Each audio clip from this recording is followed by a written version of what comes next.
శ్రోతలందరికీ నమస్కారం. దివ్య చెప్తున్న కథలకు మీకు స్వాగతం. నా ఛానల్ని సబ్స్క్రైబ్ చేసుకున్న సబ్స్క్రైబర్స్ అందరికీ చాలా చాలా థ్యాంక్స్ అండి.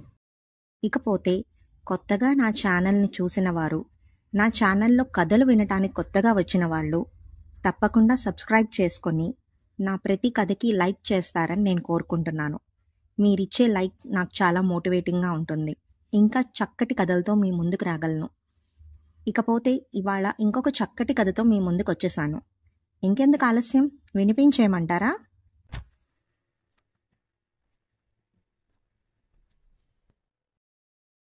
పక్షుల కిలకిల రావాల శబ్దంతో కూడిన కాలింగ్ బెల్ అదే పనిగా మోగుతుండటంతో తెలివి వచ్చింది శిశిరకి.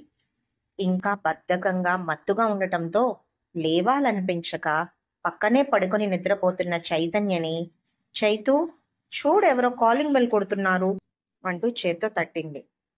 హే, నువ్వే చూడు అంటూ తన చేతికి అందనంత దూరానికి జరిగి పడుకున్నాడు.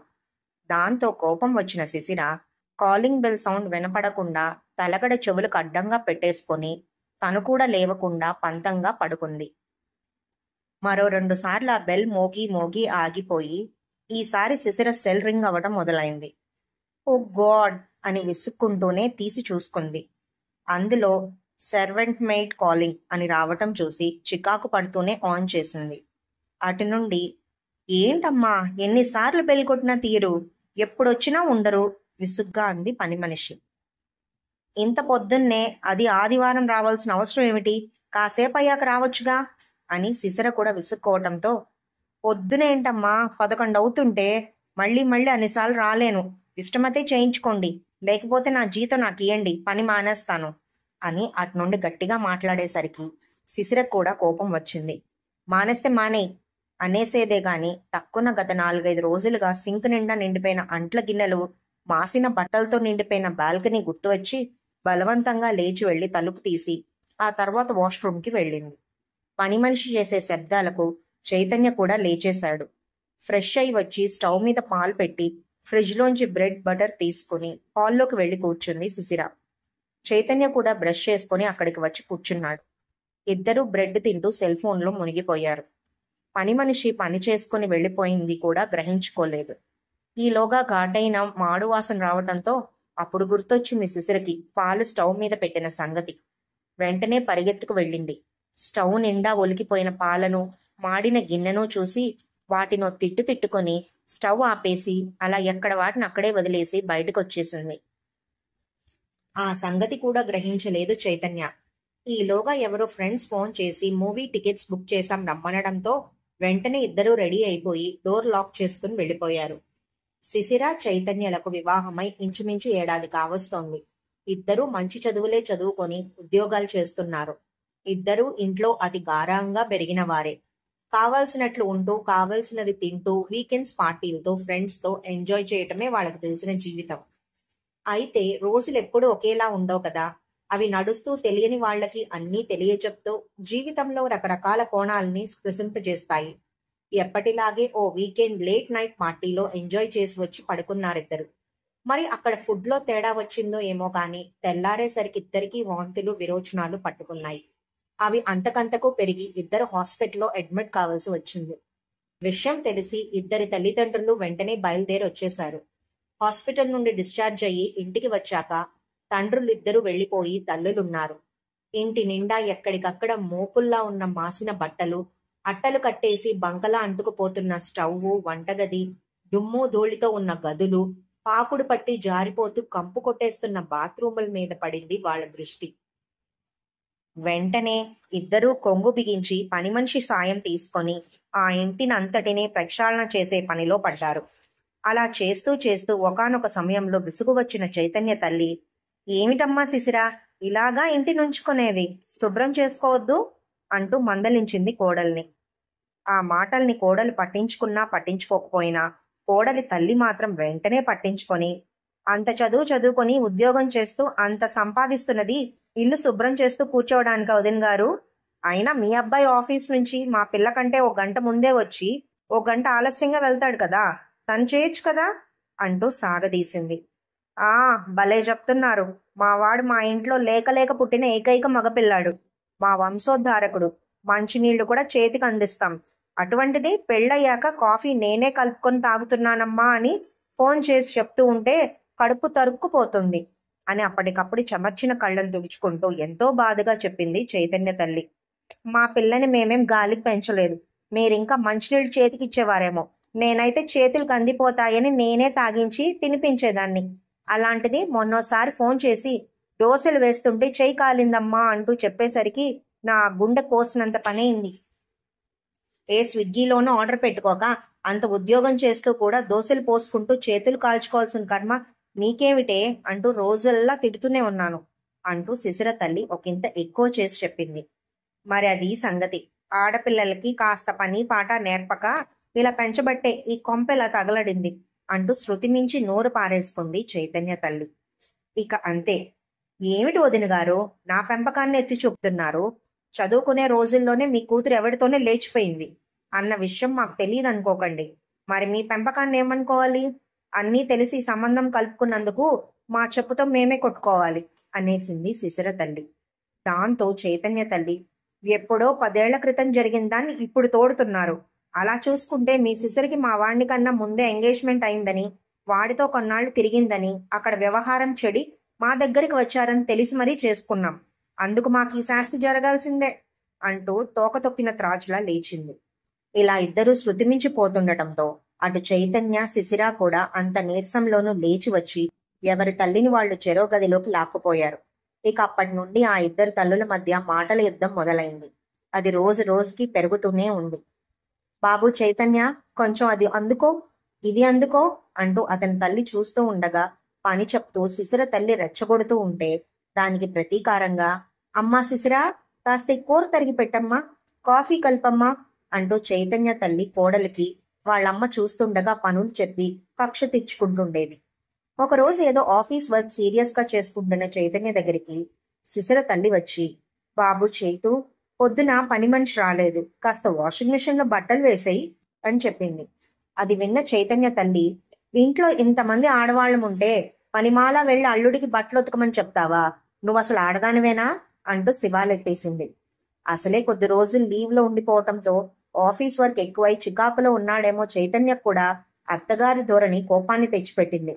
సర్లే, పెద్దవాళ్ళు ఏమైనా అంటే శిశిర ఫీల్ అవుతుంది అని ఊరుకుంటుంటే మీరు చాలా ఎక్కువ చేస్తున్నారా ఆంటీ? ఇక మీదట ఏ పనులు చెప్పాలనుకున్నా మీ అమ్మాయికే చెప్పండి, నాకు కాదు అంటూ చాలా సీరియస్ గా చెప్పేశాడు. ఎప్పుడూ ఎదురు మాట్లాడని అల్లుడు అలా అనేసరికి ఒక్కసారి తెల్లబోయింది శిశిర తల్లి. అది అలా బుద్ధొచ్చేలా గడ్డిపెట్టు అంది ఆనందంగా చైతన్య తల్లి. ఏంటాంటీ మా అమ్మని పట్టుకొని అలా అంటున్నారు? ఏం మీరు నాకు పని చెప్పగా లేనిది మీ అబ్బాయికి మా అమ్మ చెప్తే మీకు రోషం వచ్చిందా? అప్పటి వరకు వేరే గదిలో ఉన్న శిశిర వచ్చి విసురుగా అంది. అదేమిటి, మీ అమ్మకు లేకపోతే పోయే, నీకు కూడా లేదా? నువ్వు కట్టుకున్న మొగుడు మీద గౌరవం, వాడికి చులకనగా చూస్తుంటే మందలించాల్సింది పోయి మీ అమ్మను వెనకేసుకొస్తావా అంటూ కోడల మీద విరుచుకు పడింది చైతన్య తల్లి. చిన్నప్పటి నుండి పెంచి పెద్ద చేసి నా బాగోగులు చూసిన మా అమ్మను వెనకేసుకొని రాకపోతే నిన్నగాక మొన్న వచ్చిన మీ అబ్బాయిని మిమ్మల్ని వెనకేసుకొస్తానా అంటూ శిశిర కూడా అత్తగారి మీద అరిచింది. నువ్వు మీ అమ్మను వెనకేసుకువచ్చినా ఆవిడ మాట వింటే ఇంకా ఈ కాపురం తగలడినట్లే అంది చైతన్య తల్లి. నాకు మా అమ్మే ముఖ్యం, తన మాటే వింటాను, ఆ తర్వాతే ఏదైనా అంటూ తెగేసి చెప్పింది శిశిర. అది విన్న చైతన్య, నీకు మీ అమ్మ ముఖ్యమైతే నాకు మా అమ్మే ముఖ్యం, నాకు తన తర్వాతే ఎవరైనా అంటూ మొండిగా మాట్లాడాడు. కొడుకు ఇచ్చిన సపోర్ట్తో రెచ్చిపోయిన అతని తల్లి, విన్నావుగా మా అబ్బాయి మాట, వాడికి తగినంత గౌరవం ఇచ్చి వంట వార్పు చేసుకుంటూ ఇక నుంచి అయినా బాధ్యతగా సంసార పక్షంగా ఉంటేనే నీకు ఈ ఇంట్లో స్థానం, లేదంటే ఇప్పుడే మీ అమ్మతో పాటు నీ ఇంటి నుండి వెళ్ళిపో అనేసింది. అది విన్న శిశిర తల్లి, ఎవరింట్లోంచి ఎవరిని వెళ్ళమంటున్నావు మహాతల్లి? ఈ ఫ్లాటు మా అమ్మాయిది, దాని సంపాదనతో కొన్నది, నీ కొడుకుది కాదు, అది తెలుసుకో ముందు. మా అమ్మాయి ఆఫీస్కి వెళ్ళి రావడం తప్ప ఇంట్లో ఏ పని చేయదు, చెయ్యలేదు. ఇంట్లో అన్ని పనులు తనే చూసుకుంటూ మా అమ్మాయిని అపురూపంగా చూసుకుంటానని మీ అబ్బాయి మాటిస్తేనే ఇక మీదట ఈ బంధం కొనసాగేది. అలా కుదరనుకుంటే తక్షణమే మీ తల్లి కొడుకు ఇంట్లోంచి వెళ్ళండి అంటూ హుకుం జారీ చేసింది శిశిర తల్లి. ఆవిడ మాటలు విని నిర్ఘాంతపోయాడు చైతన్య. పెళ్లైన కొత్తలో ఈ ఫ్లాట్ శిశిర కొనడానికి సిద్ధపడితే నేను నుండి నేనేదో ఆశించాననుకుని మీ వాళ్ళంతా తప్పుగా అనుకుంటారు, నువ్వు కొనొద్దు అని వారిస్తే ఇంకా నా నీ అనుకోవడం ఏమిటి? అంతా మనిద్దరిది. అయినా ఫ్లాట్ కొన్నామనే అందరికీ చెప్దాం. ఎవరి డబ్బుతో అన్నది మనిద్దరి మధ్య ఉంచుకుందాం అంటూ అప్పట్లో శిశిర చెప్పిన మాటలు గుర్తుకొచ్చాయి చైతన్యకి.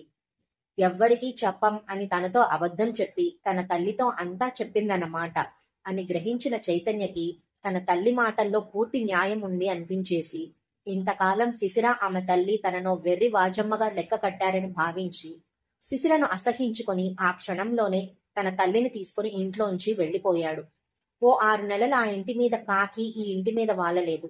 మొదట్లో కొద్ది రోజులు రిలీఫ్ గాను ప్రశాంతంగాను అనిపించినా రాను రాను చైతన్య శిశిర ఇద్దరిలో అంతర్మదనం మొదలైంది. అలాగని ఓ మెట్టు దిగితే అవతలి వాళ్ళకి లోకువ అయిపోతామనే అహం కూడా అడ్డు వచ్చింది. దానికి తోడు అటు ఇటు బంధువుల్లో గుసగుసలు ఆరాలు మొదలయ్యాయి. టాకారం మాటలతో జరిగిన దాన్ని పెద్దది చేసేందుకు సాధ్యమైనంత కృషి చేస్తున్నారు బంధువర్గమంతా. దానిలో భాగంగా ఎవరికోసమో పెళ్లికి ఎవరైనా అబ్బాయిలు ఉంటే చెప్పండి అన్న శిశిర తల్లి మాటలు చిలవలు బలవలుగా రూపాంతరం చెంది శిశిరకి ఇంకో పెళ్లి చేయడానికి చూస్తున్నారు అని చైతన్య తల్లికి వచ్చి చేరాయి. కుటుంబం అన్నాక 1,90,000 గొడవలవుతాయి. ఈ మాత్రానికి విడాకులు తీసుకొని ఇంకో పెళ్లి చేస్తాం అనుకుంటారా ఎవరైనా? అంటూ ఈవిడ అన్న మాటలు వెళ్లి వెళ్లి మరో విధంగా చేరాయి శిశిర తల్లికి. అలా చినికి చినికి గాలి వానై, ఆ వాన పెను తుఫానై ఆఖరికి ఇద్దరికి విడాకులు తీసుకొని శాశ్వతంగా విడిపోయే వరకు వచ్చింది. మీ పెళ్లి జరగడానికి ముందు నుంచే మీ ఇద్దరికి నాతో బంధుత్వమే కాదు, ప్రత్యేకమైన అనుబంధం కూడా ఉంది. అసలు ఆ అనుబంధంతోనే మీ ఇద్దరూ ఒకటైతే బావుంటుందని ఆశించి మీ పెద్దవాళ్లతో మాట్లాడి మీ పెళ్లి జరిపించాను. ఒక మంచి జంటను కలిపాను అనే ఆనందం పూర్తిగా ఆస్వాదించకుండానే ఇప్పుడు మీరిలా వాళ్ళ ద్వారా వీళ్ల ద్వారా తెలిసి నమ్మలేక పరిగెట్టుకుని వచ్చాను. అసలేం జరిగింది అంటూ అడిగింది శిశిరకు అక్క వరుస, చైతన్యకు ఆఫీస్లో సీనియర్ కూడా అయిన భార్గవి. ఎవరి కోణంలో వాళ్ళు జరిగిందంతా చెప్పుకువచ్చారిద్దరు. సుమారు ఓ 6 నెలల క్రితం తన ట్రాన్స్ఫర్ మీద వేరే ఊరు వెళ్తున్నప్పుడు తనకి సెండ్ ఆఫ్ ఇవ్వటానికి నవ్వుతూ తుళ్ళుతూ కలిసి వచ్చిన వాళ్ళిద్దరినీ గుర్తు తెచ్చుకొని ఇప్పుడు ఇలా ఒకరినొకరు ద్వేషించుకుంటూ అలా ఎడమొహం పడమొహంగా కూర్చోవడాన్ని అస్సలు భరించలేకపోయింది భార్గవి.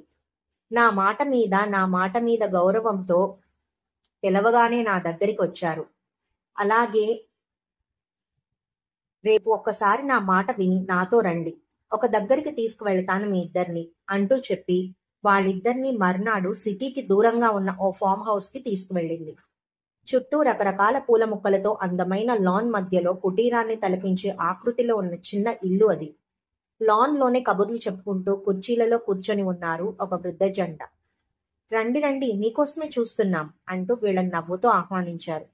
చుట్టూ ఆ పరిసరాలు చూడగానే ఆకట్టుకునేలా ఉన్న ఆ వృద్ధ జంటను చూసి శిశిర చైతన్యల మనస్సులు ఒక్కసారిగా ప్రశాంతంగా అయిపోయాయి. కాసేపు అక్కడే కూర్చొని మాట్లాడుకున్న తర్వాత లోపలికి వెళ్లారంతా. ఆ పెద్దాయన లోపల కిచెన్ లోకి వెళ్లి అందరికీ వేడివేడిగా గుమగుమలాడే ఉప్మాని ప్లేట్లో పెట్టి పట్టుకొచ్చి పెడితే ఆ పెద్దావిడ వెళ్లి అందరికీ కాఫీ కలిపి తీసుకొచ్చింది. అయ్యో, మీ ఇద్దరికి ఎందుకండి శ్రమ, నేను తెస్తాను అంటూ లేవబోతున్న భార్గవిని ఆ పెద్దావిడ, ఇందులో మాకెటువంటి శ్రమ లేదు, నువ్వు మొహమాట పడకుండా కూర్చొని తిను అంటూ కూర్చోబెట్టేసింది. అప్పుడే కాదు, ఆ తర్వాత లంచ్, ఆ తర్వాత గార్డెనింగ్ అన్నీ కూడా ఇద్దరూ కలిసి అసలు ఏమాత్రం శ్రమ లేకుండా ఓ క్రమ పద్ధతిలో ఓ అండర్స్టాండింగ్ తో చేసుకుపోవడం చూసి చైతన్యకి శిశిరకి ఆశ్చర్యం వేసింది. భార్గవి ఇక్కడికి రమ్మని ఎందుకు పిలిచిందో, తన ఉద్దేశం ఏమిటో, అసలు వీళ్ళు ఎవరో అంతా అయోమయంగా అన్యమనస్కంగా ఆలోచిస్తూ కూర్చున్న ఇద్దరు కాసేపట్లోనే వాళ్లతో మాట్లాడుతూ వాళ్ళు చేసే పనులు గమనిస్తూ రాను రాను సమయాన్నే మర్చిపోయారు. ఆ రాత్రి 6 బయట కూర్చున్న శిశిర చైతన్యలకి వీళ్ళిద్దరూ రిటైర్డ్ ప్రొఫెసర్స్. ఒకప్పుడు నేను వీళ్ళ స్టూడెంట్ని. వీళ్ల నుండి నేను చదువు మాత్రమే కాదు, అంతకన్నా విలువైనవి ఎన్నో నేర్చుకున్నాను. ఇంకా బాగా చెప్పాలంటే నా ఆరాధ్య దైవాలిద్దరు. నా జీవితం ఎంతో ప్రశాంతంగా ఓ క్రమ పద్ధతిగా మారింది అంటే దానికి వీళ్లే కారణం. అనేక అలజడులతో అపోహలతో ఉన్న మీ ఇద్దరిని ఇక్కడికి తీసుకువచ్చి వీళ్ళని చూపిస్తే మీకేమైనా మేలు జరుగుతుందేమోనని ఆశించి ఇక్కడికి తీసుకొచ్చాను. ఇద్దరూ కూడా ఉన్నత విద్యావంతులు, మంచి హోదాలో ఉద్యోగాలు చేసిన వాళ్ళు. అది కూడా ఆ రోజుల్లో. ఆడపిల్లలని ప్రాథమిక విద్య చదివించని ఆ రోజుల్లో నేనింత చదువుకొని ఉద్యోగం చేస్తూ కూడా ఇంటి పని, వంట పని చెయ్యాలా అని ఆవిడ అనుకున్నా, నేను మగవాణ్ణి నేనెందుకు ఇంట్లో పని చెయ్యాలి అని ఆయన అనుకున్నా, ఈ రోజు ఇద్దరూ ఇంత ఆనందంగా ఉండేవారు కాదు. వీళ్లకు 3 పిల్లలు. అంతా మంచి మంచి పొజిషన్‌లో ఉన్నవాళ్లే. ఎప్పుడు కావాలంటే అప్పుడు వాళ్ళ దగ్గరికి వెళ్లి వాళ్లతో సరదాగా గడిపొచ్చేస్తుంటారు. నేను, నా భర్త కూడా వీళ్ళని చూసి ఆ జీవన శైలిని అలవాటు చేసుకున్నాం. ఇప్పుడు మీ విషయాన్ని తీసుకుంటే మీ ఇద్దరి అవగాహన లోపం, మీ పెద్దవాళ్ల తొందరపాటు తప్ప మీరిద్దరూ విడిపోయేంత భయంకర పరిస్థితులు మీ మధ్య లేవు. అతి గారం, శృతిమించిన మీ పేరెంట్స్ కేరింగ్‌తో కష్టపడే తత్వం మీలో లేకుండా పోయింది. పెళ్లి చేసుకొని విడిగా కాపురం పెట్టాక ప్రతి కుటుంబంలోనూ ఉండే రోజువారీ పని పాటల అవసరాలు, భార్యాభర్తలుగా చేసుకోవాల్సిన సర్దుబాట్ల గురించి అస్సలు అవగాహన లేకపోవడం వలన అతి చిన్న విషయాలే ఈ రోజు మీ వివాహాన్ని విచ్ఛిన్నం చేసుకునే పరిస్థితికి తీసుకువచ్చాయి. పిల్లల ఆనందంగా ఒకరికొకరు బతకాలని కాక, ఏది ఎలా పోయినా పని చేయకుండా కూర్చుంటే చాలనుకునే మీ అమ్మానాన్నల అతి ప్రేమ, అహంకారం అగ్నికి ఆజ్యం పోశాయి. వయసు పైబడినా ఒంట్లో ఓపిక లేకపోయినా కేవలం ఇద్దరి మధ్య ఉన్న అర్థం చేసుకునే గుణం, అనవసర ఆహాల జోలికి పోకుండా ఒకరికొకరు సహాయం చేసుకునే తత్వం వలన వీళ్ళిద్దరూ ఇంకో మనిషి అవసరం లేకుండా హాయిగా ఆడుతూ పాడుతూ పని చేసుకుంటూ ఆనందంగా ఉన్నారు. ఆ రోజులు వేరు, ఆ తరం వేరు.